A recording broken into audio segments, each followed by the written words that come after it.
골라 터는 재미가 있다. 비욘드 리포트 주간 전망대입니다. 리포트 밖의 일까지 탈탈 한번 털어서 오늘 금융시장 얘기를 한번 속 시원하게 해보는 시간이 다시 돌아왔습니다. 여러분 2007년을 기억하시죠? 2007년 하면 뭐가 생각나십니까? 주식시장에서 봉차, 인사이트 펀드 이 말씀하시면 일반 투자자분들께서는 이를 득득하시는 분들이 있을 겁니다. 저도 안 들어간 걸 천만다행으로 생각했었거든요. 근데 요즘은 안 들어간 걸 안타깝게 생각하고 있어요. 상해 지수가 최근에 4천 넘었죠. 2007년에도 지금처럼 주가 상승률이 거의 6천 찍고 했을 때 더블이 금방 이런 식으로 갔었어요. 그때랑 비슷한 게 아니냐. 그때랑 비슷하면 폭락해야죠. 하지만 지금 상황은 그때랑은 굉장히 다른 것 같습니다. 이번에는 중국의 증시가 2007년과는 어떻게 같고 어떻게 다른지 한번 살살 털어보겠습니다.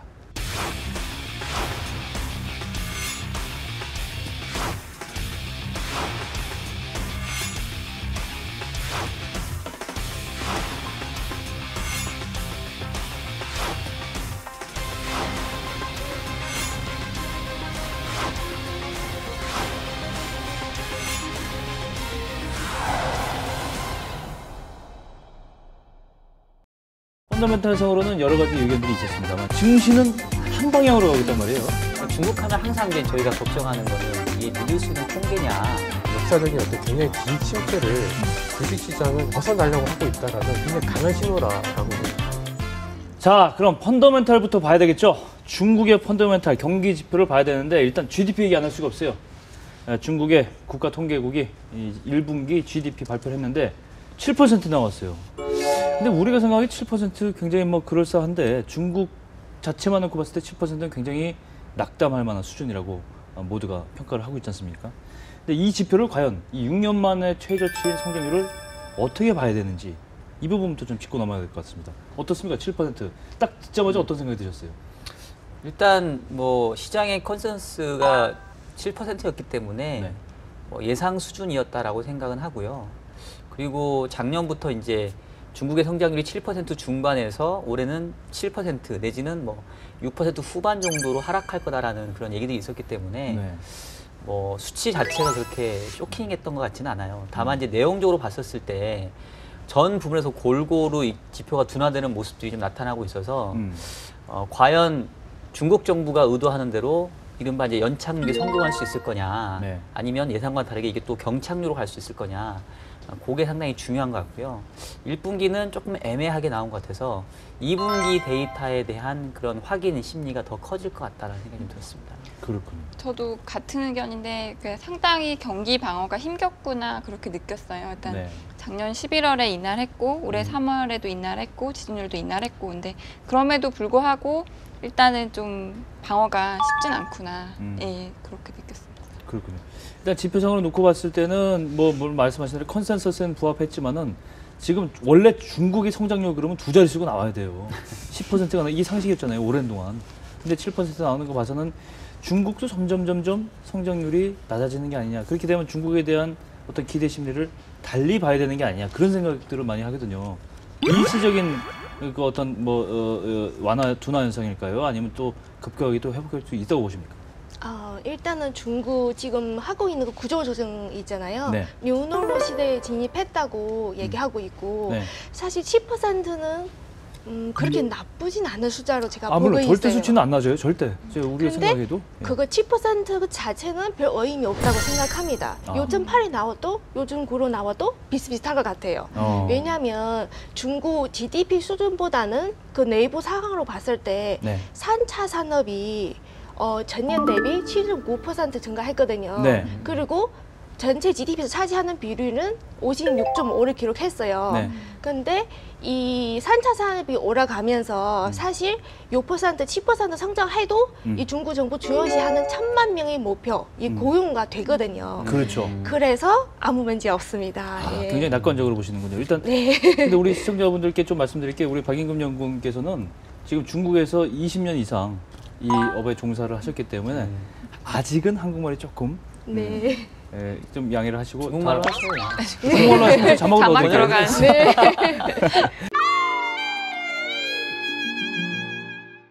그 밖에도 우리가 이 GDP는 물론 가장 큰 거시기 지표고 그 외에도 우리가 좀 참고해야 될 앞으로 좀 봐야 될 지표들은 좀 어떤 게 있겠습니까? 그 부분에 대해서 제가 좀 드릴 말씀은 저는 이제 중국이 그래도 이제 세계 최대 이제 제조업 국가인데 갖고 있는 고질적인 문제가 공급 과잉이잖아요. 그래서 그 공급 과잉인 제조업을 판단하는 데 있어서 가장 중요한 지표로서 이제 저는 생산자 물가 지표를 많이 봅니다. 네. 그러니까 생산자 물가 지수가 떨어진다라는 거는 이제 기업들의 이제 바게닝 파워가 약해진다라는 의미이기 때문에 그만큼 이제 공급 과잉에 대한 부담, 재고에 대한 부담이 크다라는 의미고 반대로 그게 개선이 되면 뭔가 이제 공급 과잉이 해소된다라는 의미라고 해서 이제 생산자 물가 지표를 보는데 네. 뭐 지금 계속해서 안 좋습니다. 안 좋은데 그래도 3월 달은 마이너스 폭이 약간 이제 줄어들기 시작을 했다라는 게 좀 네. 특징이 있었던 것 같고 그렇군요. 그다음에 이제 두 번째로 보는 게 사실은 이제 유동성 지표인데요. 네. 요즘 뭐 중국 유동성 지표 뭐 M2 증가율도 있고 은행 대출 증가율도 있고 뭐 총 사회 융자 증가율도 있고 여러 가지가 있는데 사실 요즘 약간 엇갈립니다. 근데 그 의미는 은행 대출은 사실 이제 이번에 조금 늘긴 했는데요. 네. 총 전체 사회 융자 증가율은 약간 떨어졌는데 결국 작년 재작년에 중국을 괴롭혔던 여러 가지 이슈들 중에 이제 그림자 금융과 네. 관련된 그러니까 은행 대출 이후에 통제가 되지 않는 유동성은 오히려 줄고 있고 대신에 이제 중국 정부가 제대로 통제가 가능한 유동성은 늘고 있기 때문에 저는 이런 거를 보면 중국이 분명히 안 좋죠. 성장률도 안 좋고 뭐 여러 가지 지표들 특히 3월달 지표들이 안 좋은 건 약간 좀 의외였긴 했습니다만은 네. 중국의 관심은 여전히 구조 조정에 있고 그 과정에서 뭔가 조금씩은 개선이 되고 있는 걸로 네. 중국 정부는 인식하지 않을까 이렇게 좀 보고 있습니다. 저는 부동산 시장이 그래도 좀 회복까지는 아니더라도 너무 하락 속도가 가팔라서 좀 그 속도가 조절이 돼야 되는 거 아닌가 생각이 되거든요. 그 부분에 대해서는 어떻게 생각하세요? 그 부분도 되게 좀 재미있는 게요. 사실 부동산의 판매는 3월달에 약간 늘긴 했어요. 그러니까 이제 최근에 이제 부동산 이렇게 그 초기 불입금 비율 같은 것들도 완화를 해주고 네. 여러 가지 이제 정책들을 쓰고 하면서 중국 정부가 이렇게 가격 하락에 대해서 분명히 신경을 쓰고 있다라는 거는 분명한 것 같고 그렇죠. 다만 이제 이게 성장으로는 이어지지는 않는 것 같아요. 왜냐하면 성장으로 이어지려면 이렇게 투자로 이어져야 되는데 지금 중국이 2, 3선 돌지들의 빈집이 너무 많으니까 오히려 지방 정부나 이런 정부 차원에서는 오히려 빈집을 사서 싸게 저가로 이제 임대주택을 주는 형식으로 해서 집은 예전처럼 보장성 주택이라든가 이런 공사들을 예전보다 덜 하거든요. 그러니까 투자는 안 된다. 그러니까 GDP의 성장에 대한 부분은 적지만 분명히 중국이 부동산 시장의 안정을 위해서 여러 가지 정책들을 쓰는 과정 중에 있기 때문에 생각보다는 어떤 그 부동산의 어떤 센티멘트 자체가 가격 하락이라든가 이런 거에 비해서는 훨씬 밖에서 볼 땐 되게 불안한데 안에서 느끼는 심리는 그렇게 불안하지는 않는 것 같습니다. 그럼 여쭤본 김에 사실은 이제 오늘은 타픽이 중국 증시지만 뭐 중국 경제가 한국 경제도 상당히 많이 영향을 미치니까 중국 자체에 대한 그런 증시뿐만 아니라 우리나라 영향력도 상당히 좀 궁금한데요. 그러니까 중국 하면 항상 이제 저희가 걱정하는 거는 그 회사채 부도가 한참 있었는데 요즘엔 이제 쏙 들어갔거든요. 네. 그래서 사실 이제 중국 경제 지표 우리가 얘기는 하지만 다들 얘기하는 것처럼 이게 믿을 수 있는 통계냐. 그렇죠. 그래서 조금 한계가 있는 것 같고 그래서 숫자보다는 내용적인 부분들, 실제 질적인 부분이 중요한 것 같은데 요즘에는 뭐 회사채 부도라던가 또 부동산 관련된 어떤 기업들의 자금 경색이라던가 이런 것들은 뭐 전혀 문제가 없나요? 어때요? 회사채 이 디폴트 얘기 얼마 전에 하나 네. 나왔어요. 네. 근데 작년에 태양광 업체 나오고 나서 이번 두 번째인데 큰 영향을 준다고 현지에서 생각 안 하더라고요.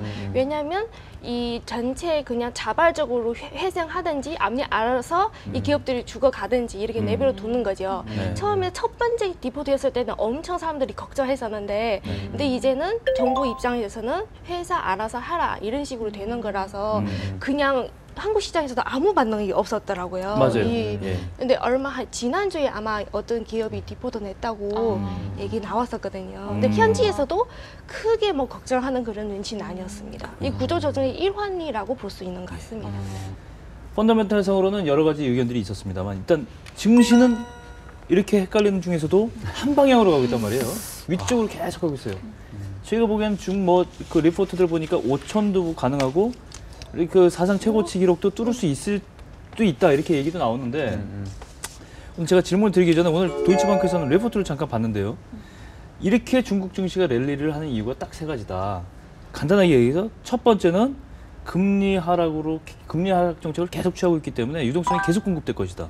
그렇기 때문에 돈이 주식으로 갈 수밖에 없다. 두 번째가 중국 증시 지금 역사적으로 봐도 바닥이다. 그 물가라는 게 비교했을 때 바닥이기 때문에 지금부터 사면 된다. 세 번째가 중국 주식은 7년 동안 무려 조정을 겪었다. 이제는 뭐 일어설 때다. 이렇게 도이치방크가 아주 깔끔하게 정리를 했는데 어떻게 보십니까? 일단 4천 돌파하는 게 상당히 의미가 있다 이렇게 봐도 되는 거죠.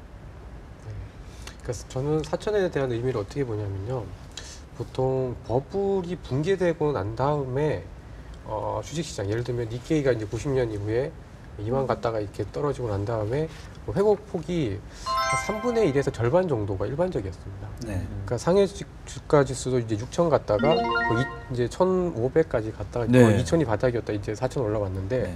그래서 대부분 심한 버블을 겪고 급격하게 무너진 시장 그리고 오랫동안 무너진 시장이 올라가는 데 있어서의 상단이 하락폭의 3분의 그러니까 절반이거든요. 네. 절반에서 3분의 2인데 6천에서 떨어졌다가 2천까지 갔다가 4천을 돌파를 했다는 거는 결국 하락폭의 절반 이상을 회복을 했다라는 거고 네. 그 얘기는 어떻게 보면 이제 역사적인 어떤 굉장히 긴 침체를 주식시장은 약간 좀 벗어나려고 하고 있다라는 굉장히 강한 신호라고 저는 보고 있습니다. 근데 그걸 뒤집어서 얘기하면 이제 어느 정도 C의 천장에 도달했다는 말씀 아닌가요? 역사적으로 그렇게 해서 극복한 주식시장이 있고 극복하지 네. 못하고 다시 이제 계속 절반 미만에서 이렇게 움직이는 시장이 있는데 네. 미국은 어쨌든 네. 상당 부분 급락한 이후에 네. 절반 이상 회복하고 놀다가 또다시 또다시 올라가고 하는 패턴들이 반복이 됐었다는 거죠. 그래서 4천의 어떤 의미는 중국이 지난 긴 침체를 분명히 벗어나고 있고 앞으로도 더 올라갈 수 있다라는 약간의 어떤 시그널을 분명히 보여주는 거라는 의미에서 상당히 좀 중요하다라고 좀 보여집니다. 근데 혹시요, 그 2007년에 이제 뭐 6천 가고 지금 4천인데 지금 10년이라고 하는 거의 10년 가까운 시간이 지났잖아요. 그럼 이제 우리가 이른바 이제 물가를 조정한, 그러니까 그 당시 물가와 현재 물가를 감안해 봤었을 때 지금의 4천은 또 그때 4천하고는 다를 거 아니에요. 그렇죠. 그러면 이제 그때 6천이었으면 만약에 현재 물가로 해보면 실제 고점이 6천이 아니라 훨씬 더 위쪽 아닌가요? 혹시 계산 해보신 적이 있나요? 저도 그렇게는 계산은 안 해봤는데요. 네. 근데 근데 이제 아무래도 금융위기 이후에 사실 물가 수준이라는 게 사실 유가도 그렇고 지금 굉장히 낮아져 있는 상황이라서 이제 좀 한 30년에서 40년의 어떤 시기를 물가로 보는 건 의미가 있는데 단순히 이제 금융위기 전과 이전은 사이에는 사실 7, 8년밖에 차이가 안 나고 그 사이에 물가 상승률 자체가 1, 2%밖에 없었기 때문에 아주 큰 차이를 주지는 않을 것 같습니다. 그러면 이거는 어때요? 오늘 중국 굉장히 많으세요. 건강이 많아가지고 예, 저도 중국 주식 좀 투자를 해보려고. 그 2007년도에 그 6천 갔었을 때 시가총액의 그 상위에 랭킹됐던 그 종목들하고 지금하고 혹시 변화가 있나요? 그러니까 그때 그 종목들이 다시 요즘 잘 나가는 건지 아니면 업종이나 뭐 종목에 그런 교체가 있었는지 그것도 되게 중요한 포인트일 것 같아요. 그렇죠.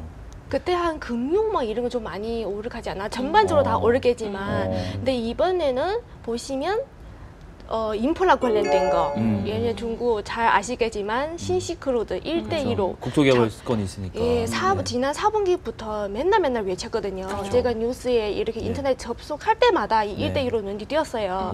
그래서 이 전반 장기적인 프로젝트이긴 하지만 그 관련주, 철도, 건자재 이런 대형 관련주 하고 철강, 심지어 철강 이익 회복되지도 않는에도 불구하고 계속 오르고 있죠. 예. 그리고 그때는 사실은 이제 2007년도에 완전 피크를 확실히 찍었던 게 페트로차이나의 IPO였었는데요. 맞죠. 예. 제 기억에는 그때 PR이 뭐 무려 60배, 70배 그렇게 올라가서도 네. 개장 초에 또 한 100% 이상 뛰고 뭐 이랬었습니다. 그리고 그때는 확실히 아까 말씀하신 것처럼 은행하고 이제 이런 에너지 같은 주식들이 굉장히 중심이었는데 지금은 사실은 은행주들이 오르곤 있지만 그렇게 막 이렇게 올라가는 것보다는 중국 정책의 어떤 방향과 맞는 종목들이 굉장히 더 빠르게 상승을 하고 있어서 예. 그때랑은 좀 내용은 좀 많이 다르지 않느냐 싶습니다. 좀 이따 우리가 얘기를 또 하겠지만 가장 큰 특징은 이제 그 신촌 주식, 선전 주식이 나왔다는 건데요. 이제 제가 조사한 바에 따르면 지금 이제 중국 증시가 급등하면서 페트로차이나, 그다음에 공상은행, 차이나모바일 이런 전통의 대형주들이 일단 세계 10대 시총 10대 기업에 들어갔답니다. 그런 거 보면 이 기업들이 일단은 뭐 중국 증시 전체 지수 전체에 기여한 바는 상당히 크다 이렇게 얘기를 할 수 있는데 이 다음 넘어가기 전에 전승현님은 중 포지션 있어요? 롱? 롱으로? 롱으로 없습니다. 없습니까? 네, 오늘 그러면 얘기 들어보고 네. 그럼 중국 투자 저도 해보려고 그랬는데 조금 재고를 한번 해봐야 될 것 같은데요. 일단 상해 지수도 그런데 일단 중국 선전 지수, 그다음에 항생 지수, 홍콩 항생 지수, 항생 H 지수, 홍콩 H 지수 이런 것들이 전체적으로 다 올랐단 말이죠. 그런 현상들에 대해서는 또 어떻게 봐야 되는 건지 그 분석도 좀 필요할 것 같아요. 어떻습니까? 일단 얘기 나온 김에 상해 선전 지수 상승에 대해서는 어떻게 좀 봐야 될까요? 보니까요. 지금까지 선전 종합지수 연초 대비 약 26% 상승했더라고요. 네. 그리고 상해는 한 30% 정도 거의 비슷한 수준이고요. 네. 아무래도 상해 그 후광 통신하고 나서 많이 오른 그런 거 있기 때문에 네. 그러면 중국 투자자 같은 경우에는 학습 효과로 그렇죠. 그러면 성강통 시작하면 이것도 오르겠다. 선전 주식이 또 오르겠구나. 그래서 이미 많이 들어가는 걸로 그렇게 보여집니다. 그렇군요. 예. 실제로 이 그러니까 우리가 말하는 개미 투자자들은 선전 주식에 굉장히 관심이 많다는 얘기가 기사도 많이 나오고 실제로 매매하시는 분들도 그러게. 왜냐하면 중국의 나스닥이니까 아무래도 개인들이 다룰 수 있는 종목들이 많고 미래 가치를 품고 있는 그런 약간 모험 주식들, 위험 주식들이 많다 보니까 굉장히 많은 개인 투자자들이 뭐 이게 참여하고 있다. 그럼 기사들도 많이 나오지 않습니까? 홍콩 쪽은 어떻게 봐야 됩니까? 홍콩 쪽은? 홍콩 주식은 어떻게 봐야 돼요?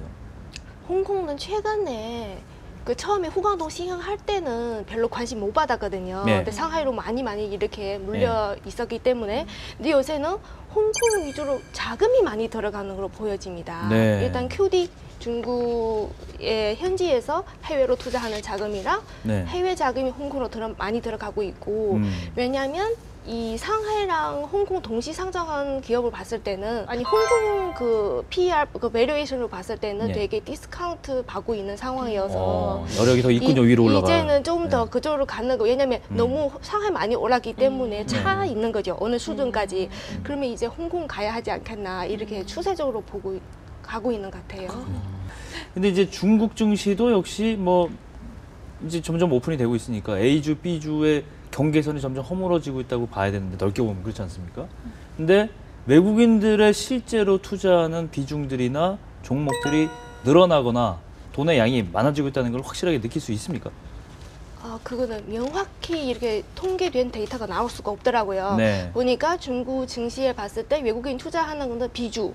원래 외국인 투자하는 비주, 그리고 QF, RQF 통해서 네. 기관 자금 들어간 예, 거고 적극 투자자. 이번에 네. 후광통 통해서 들어가는 개인 자금 이렇게 볼 수 있는데요. 네. 근데 여기 비주 같은 경우 중국 현지 사람도 투자할 수 있고 네. 그리고 QF, RQF 같은 경우는 채권도 들어가니까 이거 그렇구나. 증시로 들어가는 정확히 통계할 수 없겠지만 약 3%에서 5% 정도 차지한다 이렇게 보고 있습니다. 그럼 결국 중국 개인들이 다 끌어올린 거라고 볼 수 있겠네요. 왜냐하면 그렇게 볼 수 있을 것 같아요. 90% 이상 아직까지 개인 투자다라고 볼 수 있기 때문에 일단 뭐 저도 이렇게 말씀드리지만은 중국 본토 주식에 굉장히 관심이 많이 있어요.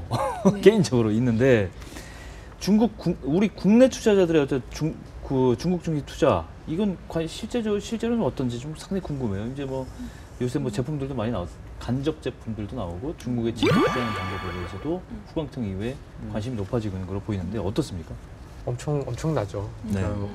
일단은 이제 지점 쪽에서는, 그러니까 리테일 고객들 쪽에서는 이제 뭐 5개만 찍어주세요, 8개만 찍어주세요 이런 이제 그런 요청들이 굉장히 많고요. 네. 그다음에 이제 기관들 쪽도 사실 이제 펀드를 어떠한 이제 스타일로, 그러니까 이제 지수 따라가기는 약간 좀 이제 벅차니까. 그렇죠. 뭐 스타일을 어떻게 할 거냐, 뭐 중소형주로 할 거냐, 아니면 뭐 배당을 할 거냐, 뭐 대형주 위주로 할 거냐, 뭐 이런 거. 그다음에 이제 가장 이제 기초적으로는 뭐 ELS 같은 상품만 보더라도 지금 H를 더 발행을 할 거냐, 들어갈 그쵸. 거냐 말 거냐. 그러면 뭐 이제 아니면 그거가 안 되면 또 다른 대안은 뭔가 이런 니즈들이 굉장히 뭐 다각적으로 진행이 되는 바람에 뭐 아무것도 못 하고 있습니다. 솔직히 말씀드리면 그래요. 너무 많아서. 너무 많아서 좀 더 연구가 필요한 상태네요. 그럼. 저희도 리서치 요청되는 걸 보면, 그러니까 뭐 중국 자체의 모멘텀도 좋지만 국내적으로 보게 되면은 기준금리가 1%대로 떨어지면서 이 자산 배분, 재테크에 대한 관심이 국내에서 해외적으로 완전히 지금 쏠려가고 있잖아요. 그렇죠. 근데 이제 가장 우리가 쉽게 접근할 수 있는 해외 투자처는 또 홈바이어스라고 해서 항상 가까운 곳부터 먼저 가거든요. 네. 그럼 중국이 제일 가깝고. 네. 그래서 저희도 요즘 보면은 이제 저는 채권 쪽이라 직접적인 수는 없지만 주식 쪽 그 리서치 보면은 국내 주식에 대한 리퀘스트보다는 중국 주식에 대한 리퀘스트가 더 많아지고 있어서 예. 지금 제가 생각하기에는 이제 리서치 센터에서 그 중국인 우리 박영권님 같은 중국 현지에 경험 있는 사람들이 계속 늘어나는 구조가 될 것 같아요. 그래서 요즘 생각이 중국어를 배워야 되나?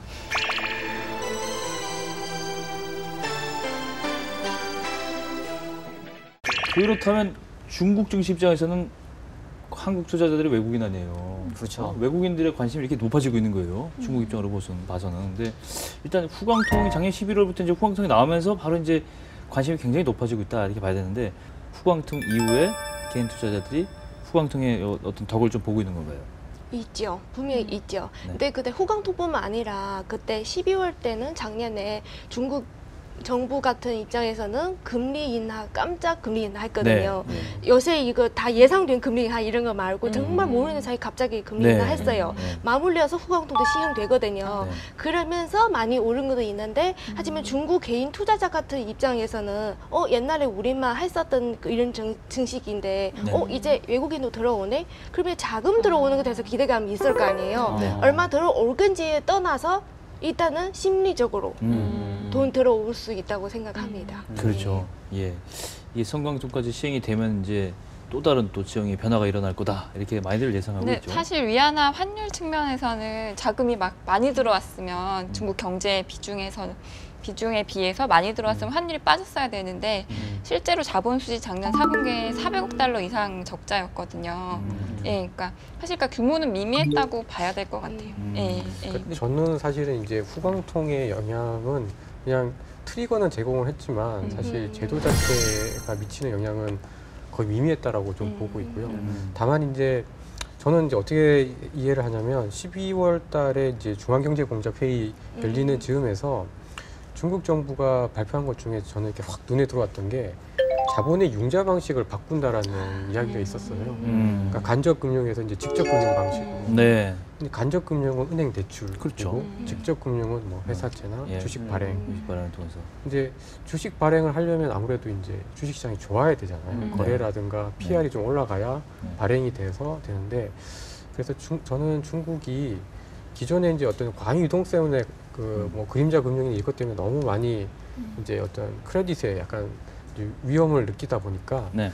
융자 방식을 바꾸는 과정에서 네. 정부가 주식 시장을 상당히 좀 그 활성화시켜야 될 정말 간절한 필요성에 의해서 촉발이 네. 됐다라고 보고 있고요. 그렇죠. 그거의 시작이 이제 후광통이 아니었느냐. 시장을 외국인들에게 간접적으로 열어주기 시작하고 또 거기에 대해서 금리를 사실 또 같이 내려주고 그러면서 시중의 돈들이 주식시장으로 갈 수 있도록 완전히 문을 확 열어준 것 같아요. 그렇죠. 이러다 보니까 이제 유통시장 측면에서는 이제 많이 매매도 하고 신규 투자도 하고 막 이러는데 이제 IPO 측면도 봐야 돼요. 그죠? 작년부터 매우 기업 공개가 활발해지고 있다. 어느 정도 수치적으로 좀 활발해지고 있는지 말씀 좀 해주시죠. 예, 어제까지 그 통계된 거 보니까요. 그 올해 들어서 IPO를 신청한 기업이 총 97개 되는데 네. 그 중에 91 예. 이 승인이 됐다고 나왔습니다. 그러니까 승인률로 봤을 때는 90% 넘는 그러네요. 수준이고요. 작년에는 몇 개나 작년 그 수치는 제가 작년에 정확히 125개가 돼 있다고 기록이 돼 그죠. 있습니다. 그거에 비하면 엄청 정말 많은 상반기도 안 거네요. 됐는데 90개라는 거는 1분기. 엄청나게 빠르게 늘어나고 예, 있다는 거죠. 1분기 그 정도이고요. 예. 앞으로 더 어마어마하겠죠. 예. 뭐 올해 그러면 단순 계산을 봤을 때 1분기에 90개니까 곱하기 4를 하면 근데 그 승인율이 아까 90% 넘는다고 하는데 그게 네. 원래 그 정도 높은 거예요? 아니죠. 아니죠. 아닐 것 같은데요. 예. 네. 예. 예전에 보통- 한 네. 67%이 정도 네. 되시나요? 절반 보통? 조금 더 넘었어요. 어. 그러니까 굉장히 팬딩 많이 돼 있어서 예. 굉장히 이렇게 순차적으로 IPO를 시켰는데 예. 요즘 뭐 그냥 그냥 신청하면 다 거의 예. 되는. 예. 그 약간 조금 걱정도 되긴 하네. 이게 그 IPO 할 수 있는 정말로 그 여건을 가진 기업들이 올라오는 건지 아니면 네. 이렇게 분위기에 이렇게 쓱 해가지고 가는 건지 그건 조금 그거는 2000년에 코스닥을 기억하시는 바람에 그런 연상이 들 수도 있습니다. 근데 제가 농담 반으로 얘기하지만 중국에도 우리가 2000년 같은 그런 일을 겪지 말라는 법은 없습니다. 그렇죠. 네. 그러니까 거기에 투자하는 우리 투자자들도 그 점 좀 주의를 한번 그거는 복귀를 한번 해봐야 될 것 같아요. 우리 시장을 한번 복귀를 해봐야 되는 필요가 있다고 생각합니다. 일단 뭐 여기 계신 모든 분들한테 묻고 싶은데요. 결론적으로 중국 증시 하락이 계속 지속될 거라고 보십니까? 어떻게 저는 보세요? 중국 정부의 그 스탠스를 봐야 될 것 같다고 생각을 해요. 지금 중국 증시가 하락인 거는 저는 정부의 의도라고 생각을 하거든요. 아까 네. 말씀하셨듯이 경기 부양이 지금 재정도 리먼 때 네. 중국이 엄청 많이 풀었는데 그거 수습하느라고 힘들다고 하더라고요. 재정부터 풀기 힘들고 부동산도 말씀하셨듯이 부동산을 통해서 뭔가 경기 회복을 유인하기는 힘들고 그래서 제 생각에는 약간 주식 부양 쪽으로 해서 경기 부양책의 일환이 아닌가 생각이 돼요. 그래서 보니까 이렇게 막 과열하는 중에도 최근에 그 중국의 뭐 예탁 그 결제원 같은 데서 1인 1계좌였는데 이제 계좌를 여러 개 가질 수 있게 풀어줬다고 하더라고요. 저는 결국 이제 경기 부양을 일환의 하나로 이제 주식 부양을 하고 있는 거 아닌가. 그래서 약간 정부의 스탠스가 상당히 중요할 거라고 생각이 돼요. 그리고 좀 지금 속도는 너무 가파르다고 생각은 되고. 네. 예. 그럼 약간 네거티브한 쪽으로 보시는 약간 건가요? 조심스럽게. 근데 뭐 항상 시장은 생각보다 더 가기 때문에. 예. 저는 사실 정연구원님이랑 의견은 거의 논리는 똑같은데 네. 그래서 이제 저는 오히려 좀 더 갈 수 있다라고 보는 편인데요. 그러니까 이제 경기 부양이라고 말씀하셨는데 그걸 저는 어떻게 해석하냐면 부의 분배 같아요. 왜냐하면 그동안의 중국은 사실 부동산 때문에 부익부 빈익빈이 굉장히 심했었잖아요. 그렇죠. 근데 지금 부동산 가격이 빠지고 있다는 거죠. 예. 그래서 그러면 또 다른 중국에서의 어떤 재테크 수단이 뭘까? 거의 없는 상황에서 주식만이 그냥 평범한 인민들이 재산을 불릴 수 있는 유일한 기회를 대안이 제공한다. 될 수가 있기 때문에 부의 어떤 분배 차원에서 중국 정부가 이 정책을 또 쓰는 면도 네. 분명히 있지 않나 이렇게 좀 생각을 하고 있어서 주식시장의 활성화는 뭐 금융 개방 여러 가지 맥락도 있지만 중국 정부도 사실 아주 과열만 하지 않고 크래시만 나지 않는다면 길게 봤을 땐 굉장히 좀 원하고 있는 것 같아요.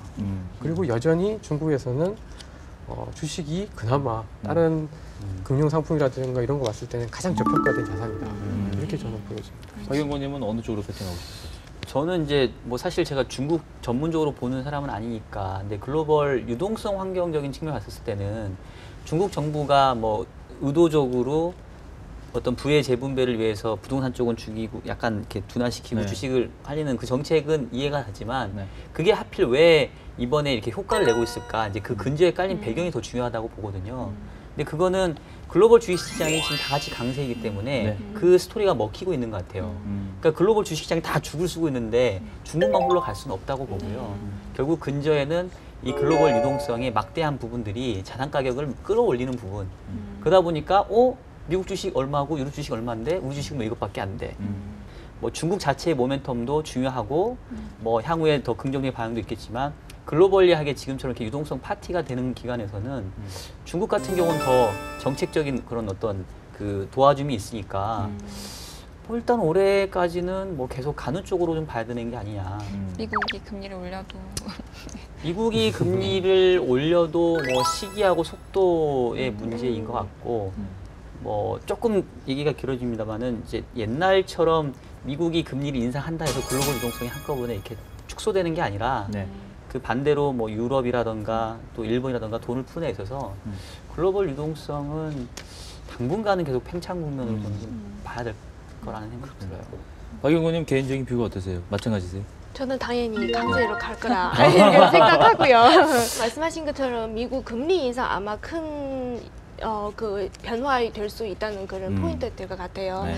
그 금리 인상 시기에 따라서 아마 중국 증시에 좀 조정받을 수 있을 것 같아요. 네. 중국 정부 같은 입장에서도 이렇게 급격한 상승보다는 천천히 가는 거 좋아하거든요. 네. 그러니까 그거에 따라서 일단 좀 조정받고 그리고 2007년, 8년 그때 약간 좋았다가 이렇게 확 빠지는 이 물려있는 사람 좀 빠져나오고 네. 그러면서 다시 가는 거로 이렇게 제가 거로. 보고 있습니다. 후광퉁과 관련돼서 여러 가지 그 기대감도 있고 실질적으로 중시 부양 효과도 있었는데 뭐랄까요? 더블 어택이라고 할까요?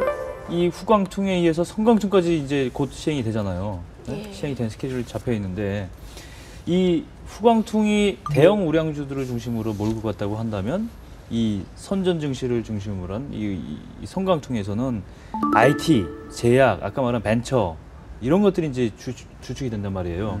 그렇기 때문에 이제 개인 투자자들이 많이 관심을 가지고 있긴 한데 성광퉁이 시행되면 중국 증시에는 또 다른 변화가 있을 것 같다. 이런 예상들을 많이 하고 레포트가 많이 나오기 시작하는데 일단 그 현상의 가장 큰 부분은 어떤 부분이라고 보세요? 저로 봤을 때는 아마 중국 개인 투자자들이 좀 더 이성적으로 투자하지 않을까 싶습니다. 비이성적이 아니고요. 더 이성적으로. 네, 왜냐면요. 왜냐면 아까 말씀하신 것처럼 신천 증시에서는 뭐 헬스케어, IT, 통신 이런 신경제 산업이 거의 한 50% 정도 차지하거든요. 그렇죠. 하지만 그 외에도 대형주 이렇게 예. 좀 얘가 잘 알고 계시는 이런 종목도 많잖아요. 네. 근데 일단 외국인 투자자 같은 경우에는 일단 들어갔을 때 잘 모르는 종목을 하지 않거든요. 그렇죠. 그래서 대형주 위주로 하는 경향이 있기 때문에 네. 근데 그동안 중국 현지 투자자들이 개미라고 부른 그들이 왕 회전율도 높고 네. 약간 중소형주 쏠린 현상이 있어 있었다고 왔죠. 본다면 네. 이제 외국인 투자자들이 들어옴으로써 음. 약간 좀 더 이렇게 하고 있구나 좀 더 인지돼서 합리적으로 이성적으로 가지 않을까 이런 변화가 올 수 있을 것 같다고 저는 생각됩니다. 그렇군요. 네. 제가 오기 전에 이게 자세히 좀 조사를 약간씩 해봤는데요. 이게 선전 주식 저는 이제 코스닥이나 나스닥 물론 나스닥은 크지만 코스닥 정도로 생각하고 선전 시장의 심천 시장의 밸류에이션이 얼마일까 시총이 얼마일까 봤더니 무려 3조 달러였어요. 달라. 3,300조 원입니다. 지금 우리 시장의 장난 아닌데? 유가증권 시장하고 코스닥 시장 합해서 얼마인지 아세요? 지금 절반입니다. 1,500조 정도. 1,400 정도. 그 정도입니다. 이제 이미 심천 시장만 해도 우리 시장 합한 거에 2배입니다. 2배 시장이니까 굉장히 큰 시장이에요. 먹을 거 많은 시장이라고 보는데 어떻게 보십니까? 선전주의 성광퉁이 시행되면 관련된 투자를 하고 싶으세요? 네, 저는 지금은 그러니까 아까 학습효과 얘기하셨는데 이게 이제 스토리도 있고 그다음에 이제 유동성도 뭔가 보완이 될 것 같고 그럼 결국은 이제 그 다음 타자가 뭐냐 이렇게 관심이 옮겨갈 것 같고요. 사실 뭐 제가 개별 종목은 잘 모르긴 하는데 저는 오히려 대형주보다는 중소형주가 훨씬 더 기대 수준이 좀 높다라는 생각이 들면 지금까지 중국 주식 투자 안 했던 저 같은 사람이 있다면 선전 증시에 대해서는 관심을 더 크게 가지지 않을까라는 생각이 저는 들어요. 근데 이제 저는 중국이 이제 11차 5개년 계획 때 예를 들어서 네. 이렇게 선정했었던 뭐 성장 동력들이 그로부터 5년, 10년 뒤에 사실 다 공급 과잉 내지는 버블이 됐었거든요. 네.